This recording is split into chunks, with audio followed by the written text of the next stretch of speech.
Let's talk about harmony, unity, and contrast.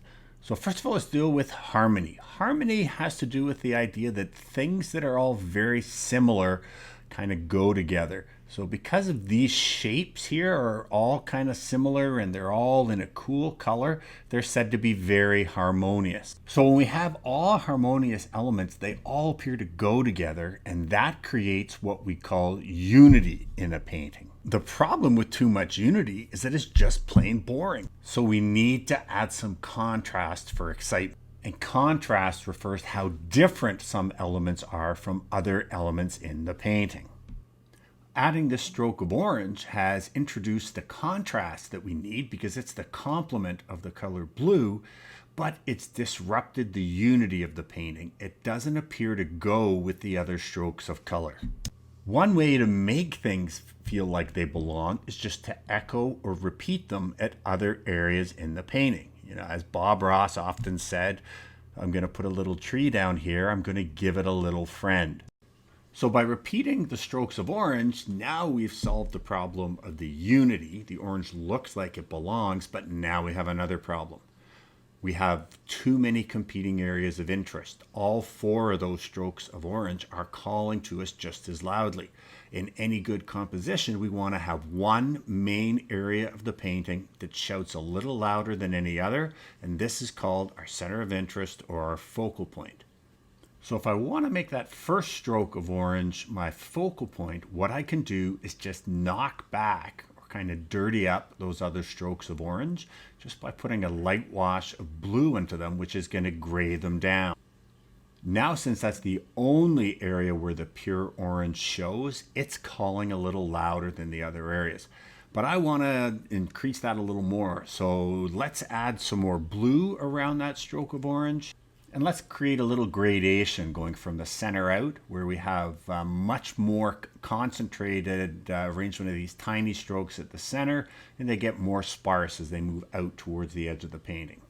The contrast that our eye recognizes most is the contrast of light versus dark.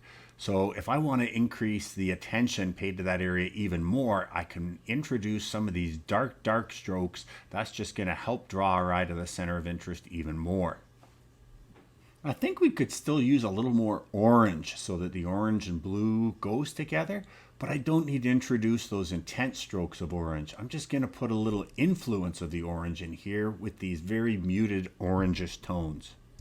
So one thing about complementary colors is when you put them next to each other, they bring out a greater intensity in each other. So by putting these little strokes of blue right next to the orange, it just makes that blue pop a little more. And I'm just going to echo these little tiny strokes of blue just a little bit more. I think that's just going to help the overall unity of the painting. So here, this is not a bad little composition, just using strokes of color. By using a lot of harmonious shapes and harmonious colors, we've introduced unity into the painting. And with the orange, we've introduced enough contrast to give us some interest. But by repeating it and echoing it in other areas of the painting, we've helped it feel like it belongs and maintain that unity. So we have a center of interest, but we don't really have a plan in terms of directing the eye, how to get there. So I'm going to do some light washes from the outside and create a gradation kind of moving in towards that center of interest area. So that's going to do several things. Whenever we have a gradation, it causes our eye to move. And if we have a gradation coming from dark to light, from the outside in, that's going to continually move the viewer's eye in towards the center of interest. So even though their eye may move around the painting, that gradation towards the center is going to continually cause our eye to focus back to the center of interest, and that's what we want.